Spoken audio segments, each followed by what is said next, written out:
So the one thing I don't like about that is that its guts are out, and the two thing I don't like about it is why does it not have a neck? Oh! Hey, buds, it's Cheshire Wolf, and today we were playing the Lancaster Leak, O'Brien State Park.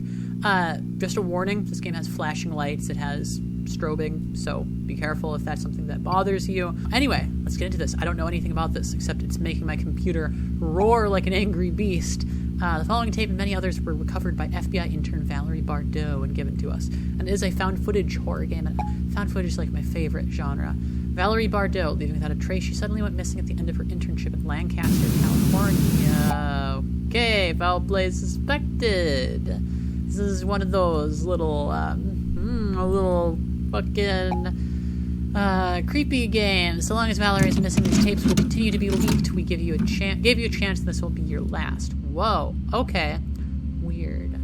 So someone has these tapes. FBI warning. The information conveyed through these debrief training tape pertains to a prior investigation. It's imperative that you refrain from viewing this material unless the agents possess the appropriate clearance and are under the supervision of an instructor. Any failure to comply will result in prosecution to the fullest extent possible under the Espionage Act of 1917. You have been warned. You have been warned. Case number 129876. Debrief. 1988. Clearance. TS. Missing persons. Entity.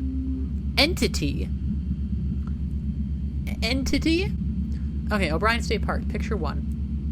Previously inhabited by both Dakota and Ojibwe tribes, now home to year-round camper and hikers. The park, along with other state parks up north, has been experienced an increase in animal-like attacks. The cause was unknown until found footage of missing persons. Brady Kaufman provided the Bureau with evidence. It didn't give me time to read it.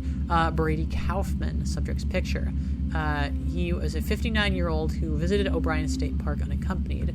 His behavior during his visit was unusual, as he intermittently started recording at various times. Medical records revealed no history of mental health concerns. Subsequently, the subject was reported as missing. His body was discovered on August 30th, and the recovered footage from his recording device will now be presented in chronological order, accompanied by annotations. I'm already loving this. I don't know why this game is making my computer heat up more than, like, big fucking AAA horror games, but it is what it is. Oh, man. Oh, jeez. Subject initiated recording. The reason for their sudden recording activity remains unknown. It's because they're in a horror game. And then they burnt to death. Okay. God, the grainy. It would occasionally zoom on certain objects. Okay, I like the whole annotation thing. That's cool. Let me get that X. Oh, God. Oh God, this quality is making my head hurt. God damn. Okay. I mean, it's creepy though. Oh.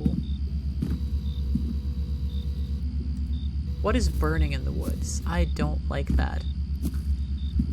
Oh God, not to be that person who always says things remind them of other things, but oh God, I'm gonna sneeze. Oh no. Oh no. Oh no. This is reminding me of subject turned right. No, the subject didn't. The subject turned left. Well, fuck you. Okay, I guess I'm on rails here. But it reminds me of, I think it's is it 1988? Is the creepypasta about the creepy dude in the bear costume who makes children's television and then like burns a bunch of children in the woods? Because I don't know. The fire just made me think of that. That was a creepy one. Also, I have grown to like camping a little more than I used to, because I used to fucking hate camping, but now I've come around, now that I'm an adult and stuff, because it's a big difference between being forced to camp and camping because you choose to. Holy fuck you! Dude! Literally go to hell. Okay. But yeah, showering at a camp is just nasty. I have this new monitor I'm using. I don't know why it hurts my eyes. Genuinely unsure why it's making my... It's like actually giving me a headache. Very weird. This has got to be the showers, right? Oh. Froze for a second there. I thought I was gonna lose it. Okay. Oh god, the bugs. Are you really gonna record in the showers? Is there someone showering? Can I be like a really creepy voyeur? Okay. The subject stops filming and takes a shower. It's estimated 10 minutes elapsed before the subject films again. Quick shower. The subject returns to the campsite. Okay. Can I see your dick? Can I see your dick? Can I see anyone's dick? Not tonight. It is... Can I see your dick? No, it is not to be. It is a sadly dickless night, so I will return back to my camp. And hope that no creature jumps out of me. There better not be a creature. I feel like there's going to be a creature. There usually is a creature in this kind of game. I mean, it did say entity. So that's a lot of fireflies. Do you get fireflies where you live? Because I actually do. And I really like them. I'm a big fan of fireflies. Where is my campsite? Hello? Oh, it's right here. Oh, buddy. Hi. Hi, who are you? Oh, okay. Never mind then. On return to the campsite, an unknown figure stands near the subject's tent.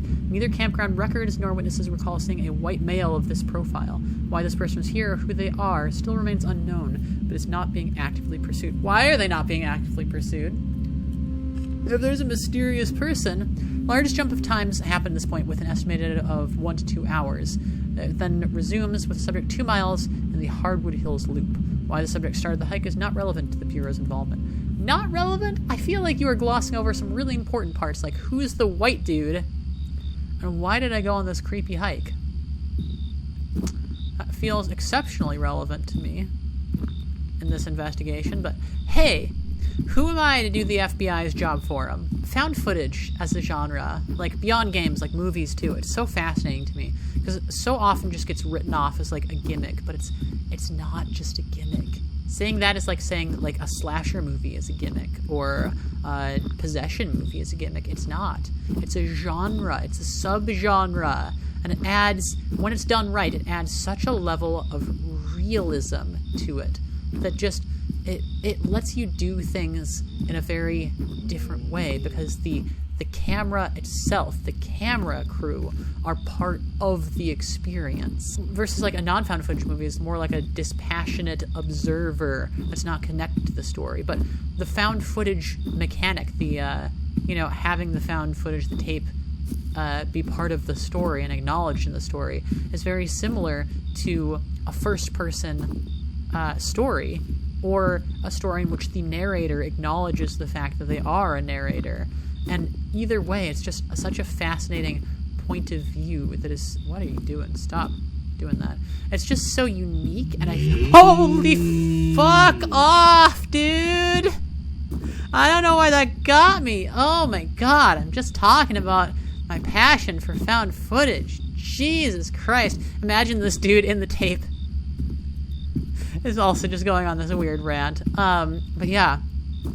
Like, obviously, there's a lot of bad found footage movies. A lot of them. A lot of bad horror movies of all genres, you know? I wouldn't write off thrillers, like psychological thrillers, because of one bad psychological thriller or a couple dozen bad psychological thrillers. And, like, the good found footage movies are so good and so creepy. Like, I would say of my top 5 scariest movies all time, at least 3 of them would be found footage. At least 3, because it's so, like, the realism that it can impart can, if it's done right, make it so much scarier than a non-found footage movie, in my opinion. And I've considered talking about this more. I will probably at some point make a video on like found footage movies, or like my scariest movies, which is going to be a big crossover because found footage is fucking scary, but like it's a big topic that I could get into and I could talk about for a long ass time. Just walking. I guess this is technically a walking simulator. So the one thing I don't like about that is that its guts are out, and the 2 thing I don't like about it is why does it not have a neck? Oh, what? Diseased deer attacked by entity. It abruptly ends After a subject detects entity in vicinity.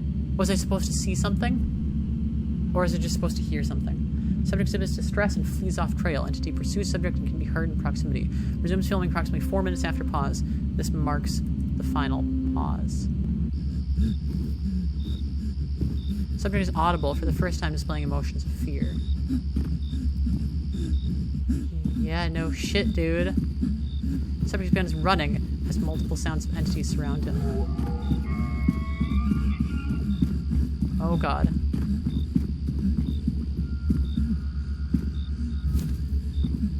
Oh god, oh god, oh god, oh god. This is creepy. Is that not the right way? This is fucking creepy.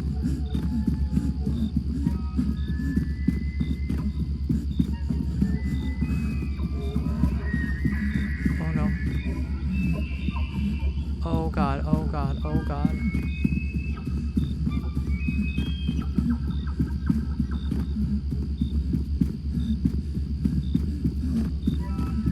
Oh my god. Where am I running to?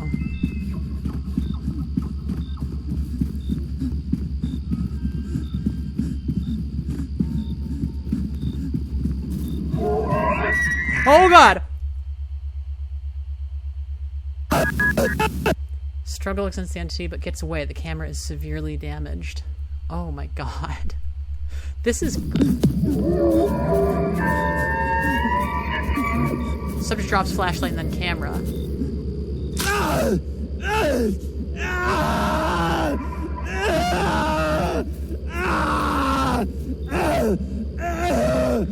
Subject blood creeps into frame.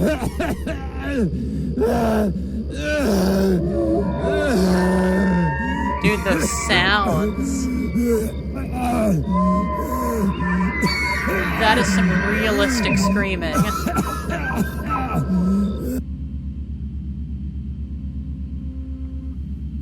Brady Kaufman's death would occur over the next 5 minutes. The remaining footage has been cut short for viewer discretion. Additional entities can be heard and would later fight over the remains. The footage ends when the camera battery runs out. Dude, that's creepy. This game is like mega creepy. Subject's remains were found scattered. Most flesh was consumed.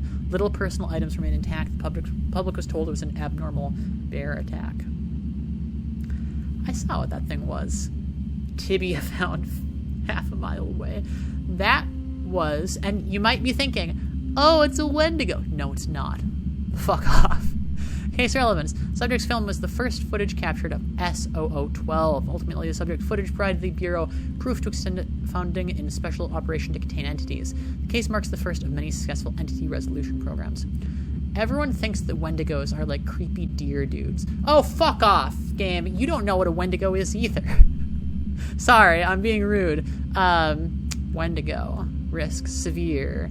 Wendigos are creatures from Native American tribes of the Great Lakes region. Malevolent supernatural beings bring terror to forest dwellers and are linked to numerous missing persons cases. Tall, emaciated-looking Wendigos bear antlers and possess an insatiable appetite for human flesh. Very cool, but that's not a Wendigo. According to recent intelligence, there has been a notable resurgence of the Wendigo, and their geographical distribution has now expanded southwest towards Minneapolis. Oh. In response to their emerging threat, the Bureau has established a task force in collaboration with the Canadian CSIS to take immediate and decisive action to halt the expansion of the species and eventual eradication. It is imperative to maintain strict operational security and keep the general public uninformed of these operations to prevent any unnecessary panic or interference. So the Wendigo, I'm a nerd, but like the Wendigo is not the deer-antlered creature that you, like pop culture has turned it into. The story doesn't end here. There is a sequel game. I saw the sequel game and I was like, I should play the first one first. Oh, there's a no sleep story. Huh. Okay.